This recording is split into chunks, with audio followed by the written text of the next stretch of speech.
मालिक, ओ मालिक। हाँ बोलो, क्या हुआ? क्यों इतना चिल्ला रहे हो? मालकिन, वो मुझे कुछ पैसे चाहिए थे। क्या पैसे? अभी तुझे पिछले हफ्ते पैसे दिए थे ना, फिर तुझे पैसे चाहिए? मालकिन, वो पैसे तो खर्च हो गए और अभी त्योहार भी आने वाला है तो मुझे नए कपड़े लेने हैं। अच्छा, तू भी अमीरों की तरह त्योहार मनाना चाहता है और तुझे भी नए कपड़े चाहिए? जी मालकिन।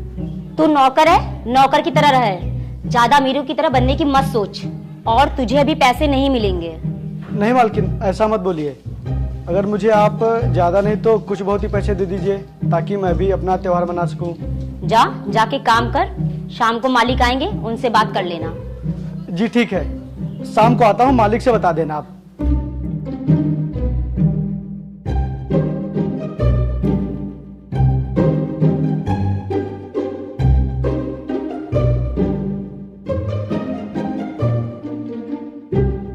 मालिक।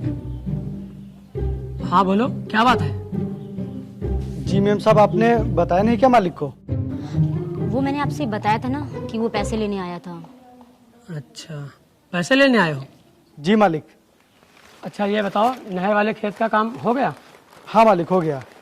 वो बाग वाले का खेत का काम? हाँ मालिक, वो भी हो गया। और वो 2 बीघे वाले खेत के धान पिट गए? जी मालिक, अभी नहीं, वो काम बाकी है। और वो ताल के पास वाले खेत का काम हुआ है कि नहीं भी? जी मालिक, वो भी अभी बाकी है। काम चोर काम नहीं करता है और पैसे मांगने आ जाता है। काम याद नहीं रहता है, पैसे याद रहते हैं। चल जा, काम कर पहले। जी मालिक, मैं सारा काम कर दूंगा, लेकिन आप अभी मुझे कुछ रुपए दे दीजिए। वो त्योहार आने वाला है ना, तो मुझे कुछ कपड़े लेने हैं। तो त्योहार में नए कपड़े चाहिए? तो सुन, त्योहार सिर्फ अमीरों के लिए होते हैं, तुम जैसे गरीबों के लिए नहीं। तुम लोग सिर्फ काम करने के लिए बने हो। ये सुबह आया था और मुझसे ऊंची आवाज में बात कर रहा था और मुझसे पैसे मांग रहा था।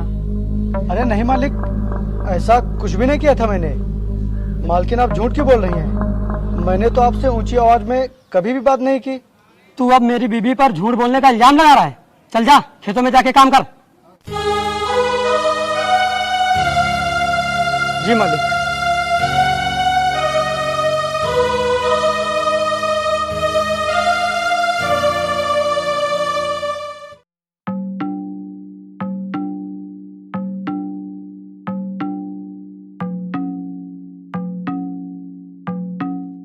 अरे प्रदीप, चलो खेतों की तरफ चलते हैं, देखते हैं कितना काम हो गया है। जी मालिक।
इतना सारा काम बाकी पड़ा है और तू बैठा बैठा आराम से पानी पी रहा है।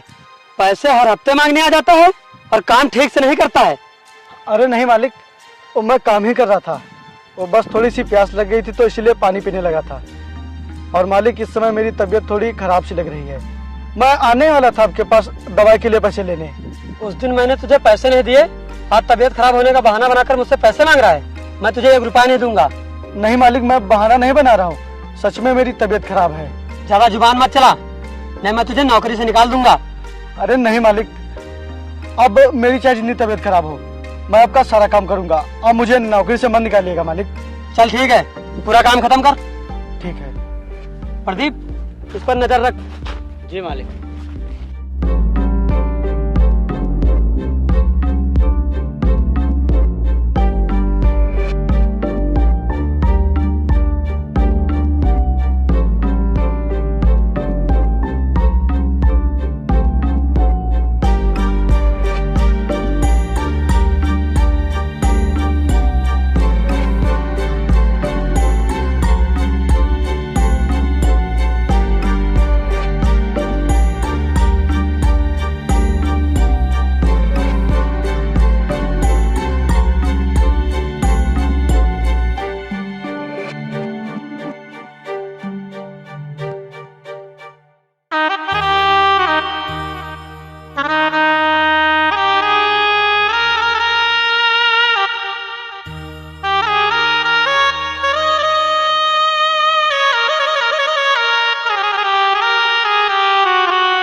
मालिक, वो विपिन खेतों में काम नहीं कर रहा है, वो लेटा सो रहा है। आने दो उसे शाम को।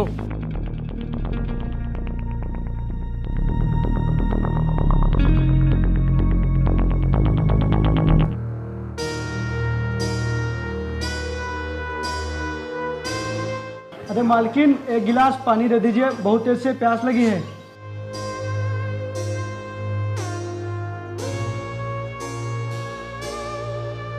एक गिलास पानी नहीं, आज तुझे सारे काम से छुट्टी भी मिल जाएगी। जी मालिक, आप ये क्या कह रहे हैं? मैं सही कह रहा हूँ, और आज से मैं तुझे नौकरी से निकाल रहा हूँ। नहीं मालिक, ऐसा मत करिए। मेरा आप लोगों के सिवा और कोई भी नहीं है।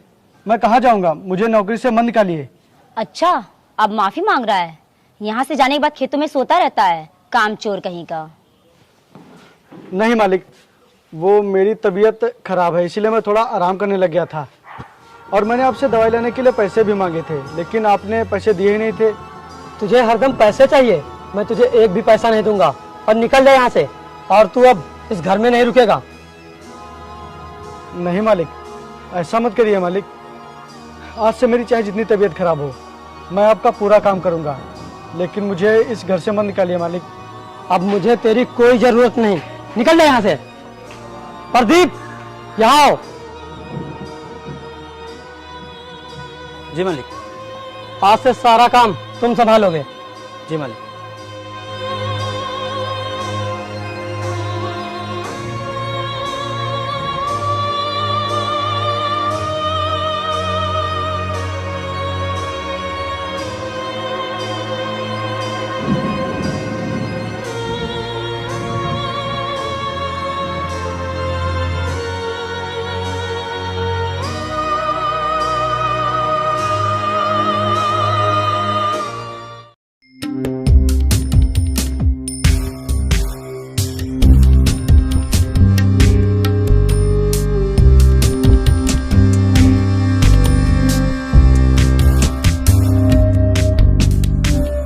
सुनिए, विपिन नाम का लड़का यहीं रहता है? हाँ, वो पहले यहीं रहता था, लेकिन अब वो यहाँ नहीं रहता है, और उसको काफ़ी दिन हो गए नौकरी छोड़े हुए। तो फिर कहाँ गया? पता नहीं साहब, वो गरीब आदमी कहाँ मर रहा होगा। उसका कोई अता पता तो है नहीं, उसका ना कोई घर है और ना ही कोई ठिकाना, तो मुझे नहीं पता वो कहाँ होगा।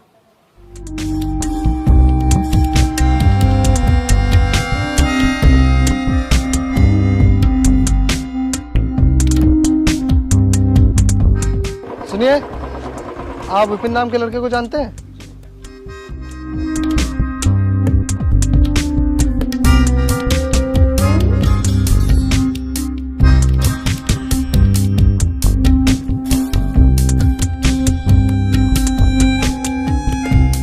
सुनिए, आप विपिन नाम के लड़के को जानते हैं? हाँ, लेकिन अब वो गांव में नहीं रहता।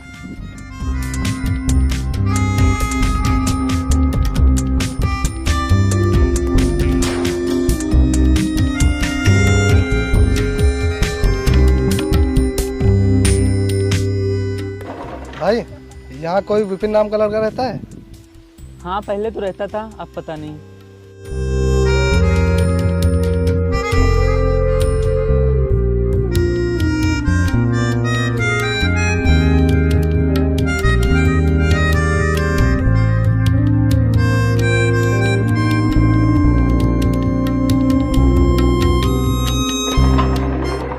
सुनो, क्या तुम इसी गांव में रहते हो? हाँ साहब, मैं इसी गांव में रहता हूँ। क्या तुम विपिन नाम के आदमी को जानते हो? साहब, ये नाम तो मेरा ही है। क्या? लेकिन मैं कैसे मान लूं कि ये नाम तुम्हारा ही है? साहब, आप माने चाहे ना माने, लेकिन ये नाम मेरा ही है। अच्छा।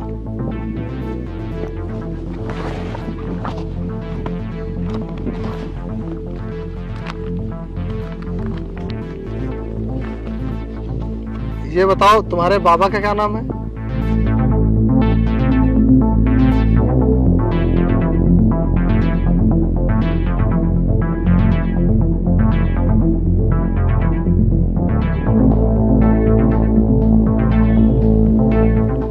अच्छा, मुझे यकीन हो गया कि तुम्हारा नाम ही विपिन है। तुमने अपनी कैसी हालत बना रखी है? मेरी तो ये हालत न जाने कब से है, लेकिन साहब आप मुझसे ये सब क्यों पूछ रहे हो? मैं तुम्हें सब कुछ डिटेल में बताता हूँ। चलो आओ बैठो मेरे साथ। ठीक है साहब।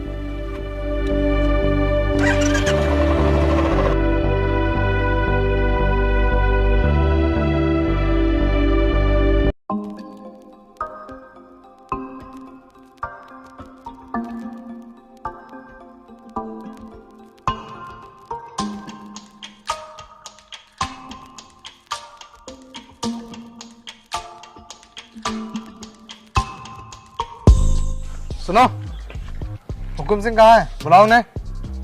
मालिक तो यहाँ नहीं है, वो तो खेतों की तरफ गए हैं। कितना समय लगेगा उन्हें आने में? अब उन्हें तो शाम हो जाएगी। चलो मुझे उनके पास ले चलो। ठीक है, चलिए।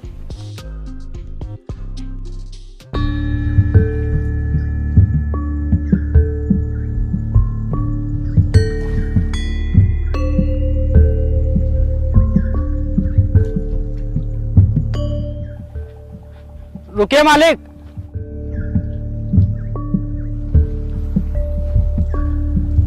हाँ प्रदीप, क्या काम है? मालिक ये वकील साहब हैं और ये आपसे मिलना चाह रहे थे। हाँ वकील साहब, बताइए क्या काम है?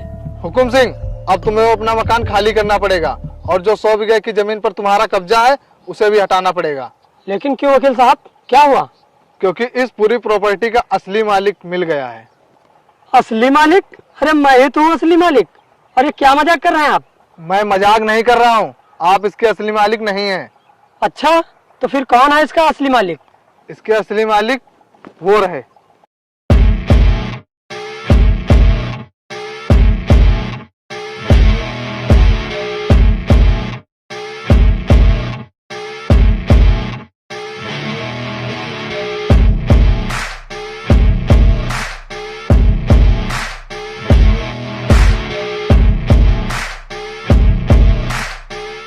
अरे वकील साहब, ये कैसा मजाक कर रहे हैं? ये मालिक नहीं, ये मेरा नौकर है। और अब तो ये नौकर भी नहीं रहा, मैंने इसे नौकरी से निकाल दिया था। आपको अच्छी तरह से पता है कि इस प्रॉपर्टी का मालिक कौन है, बस आप झूठ बोल रहे हैं। क्योंकि इनके पिताजी मरने से पहले कोर्ट में स्टाम्प पेपर देकर गए थे, जिस पर साफ साफ लिखा है कि मेरा बेटा जब तक बालिग नहीं हो जाता तब तक मेरी सारी संपत्ति की देखभाल मेरा नौकर हुकुम सिंह करेगा और मेरे बेटे की भी देखभाल वही करेगा। और मेरा बेटा जैसे ही बालिग हो जाएगा तो मेरी सारी संपत्ति कानूनी तौर पर मेरे बेटे विपिन के नाम हो जाएगी।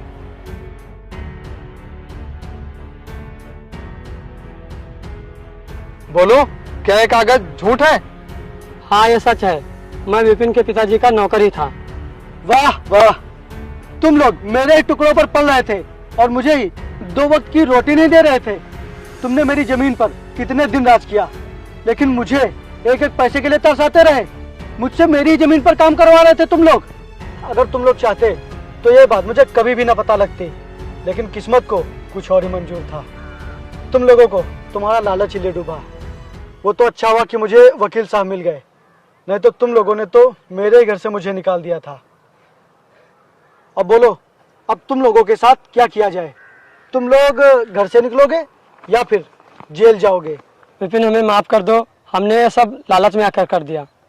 हाँ विपिन, हमें माफ कर दो, हमसे बहुत बड़ी गलती हो गई है। मैं तुम लोगों की तरह निर्दयी नहीं हूँ। आज से तुम दोनों इस झोपड़े में रहोगे, जहाँ पर पता नहीं मैंने कितनी रातें गुजारी हैं। और तुम ही दोनों आज से पूरे 100 बीघे की खेती अकेले करोगे। यही है तुम्हारी सजा।